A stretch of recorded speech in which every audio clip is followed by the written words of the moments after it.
जय हिंद दोस्तों, welcome to my channel दृष्टि द स्मार्ट।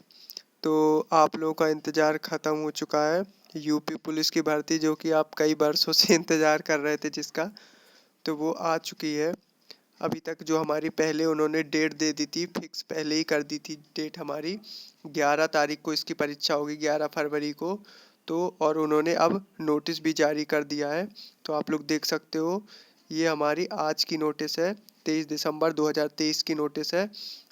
तो देख लीजिए, इसमें मैं आपको सारी जानकारी दूंगा और कुछ ऐसी बातें बताऊंगा जो जो आपको ध्यान रखना ही होगा। शुरुआत में ही वो बातें ध्यान रख लीजिएगा, तो आपको आगे चल के दिक्कत नहीं होगी, क्योंकि हमारा समय बहुत ही पर्याप्त समय है। मतलब बहुत ही कम समय है, कम समय में ही आपको ये एक इतने ज़्यादा पद किसी में नहीं आएंगे। आपको इसमें एक जॉब चाहिए है, अपना एक पद लेना ही होगा। उसके लिए आपको एक अच्छी स्ट्रेटजी के साथ पढ़ाई करनी होगी, क्योंकि बिल्कुल समय मात्र आपके पास 1 महीने का समय है, और उसी में आपको बाकी जो लड़के पहले से बहुत ज़्यादा प्रिपरेशन कर चुके हैं उनको भी पीछे छोड़ना है। तो आप लोग वीडियो बने रहिए, और वीडियो इंफॉर्मेटिव लगे तो लाइक ज़रूर कीजिए और ज़्यादा से ज़्यादा शेयर कीजिए और चैनल सब्सक्राइब कीजिए। ओके, तो देखिए, ये हमारा देखिए पे स्केल कितना है, इसको 5200 से 20,200 है ना, पे स्केल है इसका। अब देखिए, इसमें इतनी बड़ी वैकेंसी, अब मान के चलिए इसमें ही आप ले ले तो ले ले, नहीं तो यूपी में अब इससे बड़ी वैकेंसी कोई आने वाली है नहीं। तो टोटल हमारे 60,244 पद हैं, जिनमें से हमारे जनरल के हैं 24,102 पद, ईडब्ल्यूएस के हैं 6,024 पद, और हमारे ओबीसी के देख लीजिए आप 16,264 पद हैं, और हमारे एससी के जो हैं 12,650 पद हैं, और एसटी के हमारे 1,204 पद हैं। तो इस प्रकार टोटल हमारे 60,244 पद हैं, जो कि इस साल की सबसे बड़ी वैकेंसी है उत्तर प्रदेश की, है ना। इस साल की क्या, 2000, इस साल की भी 2024 की भी ये सबसे बड़ी ही वैकेंसी होगी। ठीक है, तो आप लोग देख सकते हैं, ये हमारा फॉर्म 27 दिसंबर से स्टार्ट हो जाएगा, और इसकी लास्ट डेट कब है, तो लास्ट डेट 16 दिसंबर है। और शुल्क समायोजन, मतलब हमारा आवेदन करने की लास्ट डेट हमारा 16 जनवरी है, और शुल्क समायोजन और आवेदन मतलब करेक्शन करना है आपको, तो 18 तारीख को आप कर सकते हो। ठीक है, और इसका फीस कितनी है, 400 रुपीज़ इसकी फीस रखी गई हुई है मात्र। ठीक है, अब देख लीजिए इसकी शैक्षिक अर्हताएं क्या क्या होनी चाहिए।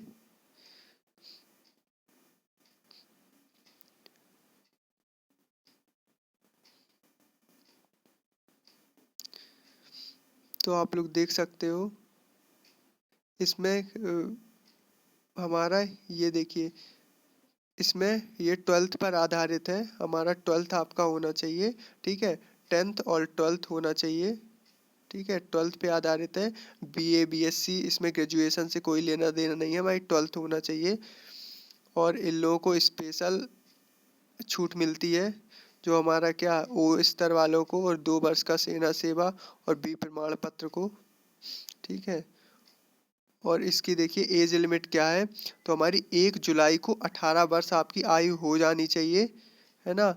और 22 वर्ष की आयु ना की हो, मतलब 2 जुलाई 2001 से पूर्व, तथा 1 जुलाई 2005 के बाद नहीं होना चाहिए। 1 जुलाई 2001 से पहले का जन्म नहीं होना चाहिए। ठीक है, तो ये है इसकी शैक्षिक अर्हता है। मतलब आप 1 जुलाई 2023 तक 18 साल के हो जाने चाहिए। तो चलिए, इसमें क्या है, मतलब अभ्यर्थी का जन्म जो है 2 जुलाई 2001 से पूर्व, अगर आप 2 जुलाई 2001 के बाद पहले जन्म हुए हो तो आप नहीं भर सकते हो इस वैकेंसी को। ठीक है, या फिर आप 1 जुलाई 2005 के बाद आपका जन्म हुआ है तो भी आप इस वैकेंसी को नहीं भर सकते हो। ठीक है, और बाकी जो आपके कैटेगरी वाइज छूट मिलेंगी, तो उसके आधार पर आपकी लिमिट बढ़ जाएगी। तो और महिला के लिए देख लीजिए, इनकी भी 1 जुलाई को 18 वर्ष होनी चाहिए, लेकिन इनकी 2 जुलाई 1998 से पहले की नहीं होना चाहिए और 1 जुलाई 2005 के बाद की नहीं होना चाहिए जन्म तिथि, ठीक है। और ये हमारा शारीरिक, ये सब तो हमारा एग्जाम के बाद होगा। और हमारा देख लीजिए, ये हमारा ऑफलाइन पेपर होगा OMR पर आधारित। और कुछ चीज़ें हैं जो आपको बहुत ही ध्यान रखना है। सबसे बड़ी चीज़, और एज, आप अपनी इसमें लंबाई देख सकते हो। हमारा UR, OBC और SC, इनकी जो मेल की हाइट होगी 168 सेंटीमीटर होनी चाहिए, ठीक है। और जो हमारे अनुसूचित जाति मतलब ST वालों को 160 होनी चाहिए हाइट।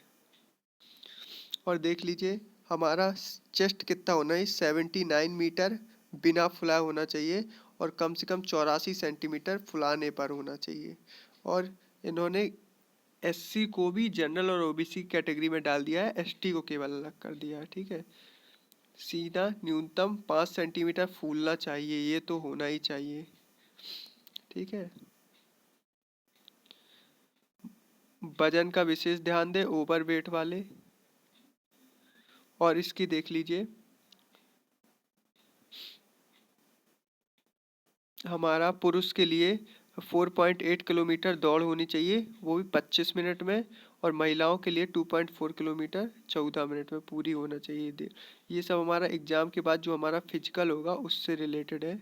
तो अब हम आपको आते हैं, ये सब छोड़ के आप सबसे पहले, आपको रिटन की एग्ज़ाम की ज़रूरत है तैयारी करने की। तो उसमें आपको शुरू से ही मैं बता दे रहा हूँ, शुरू से ही आपको क्या सिलेबस को देखते हुए एक एक पॉइंट तैयार करना है। जिस हिसाब से सिलेबस दिया गया है उसी हिसाब को आपको याद करना है। देखिए इसमें GS का बहुत ही अच्छा सिलेबस दिया गया है। केवल आपको देखिए कुछ इम्पोर्टेंट टॉपिक आपको सीधे दे दिए गए हैं, पुस्तक और उनके लेखक, है ना, महत्वपूर्ण दिवस, अनुसंधान, तो उस भारत और उसके पड़ोसी देशों के बीच संबंध, ठीक है। ये तो मान के चलिए हमारा करंट का टॉपिक हो गया, करंट हो गया, ठीक है, करंट हो गया। और बाकी जो हमारे दिए गए हुए हैं टॉपिक वाइज छोटे छोटे टॉपिक, उनको तो आप अभी से बिल्कुल रट कर घोल कर पीजिए। देश, राजधानी, मुद्राएं रोज रटिए, रोज रोज अनुसंधान खोज पढ़िए, पुस्तकें रोज पढ़िए, इस तरह, ठीक है। और हिंदी में देख लीजिए, आपको हिंदी में क्या आना चाहिए। हिंदी तो पूरी ही आती है, इसमें वर्णमाला आएगी, पूरी व्याकरण आएगी और पूरी हम रचनाएं भी आएंगी इसमें, पुरस्कार और विविध, मतलब इसमें सारा ही हिंदी का पोर्शन आ जाता है।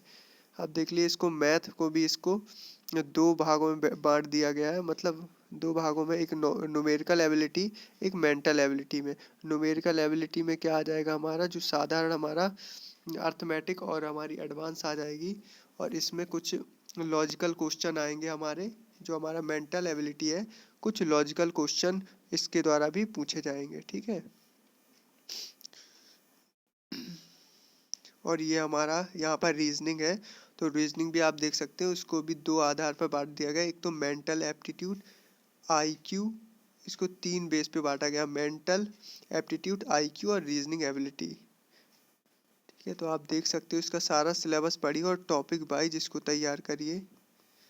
तो इस तरह आपका ये बहुत ही आपकी वैकेंसी आ गई है और इसकी 11 फरवरी डेट भी है। तो आप लोग अच्छे तैयार कीजिए। वीडियो इंफॉर्मेटिव लगी हो तो ज़्यादा से ज़्यादा लाइक करो और शेयर करें। Okay, thanks for watching.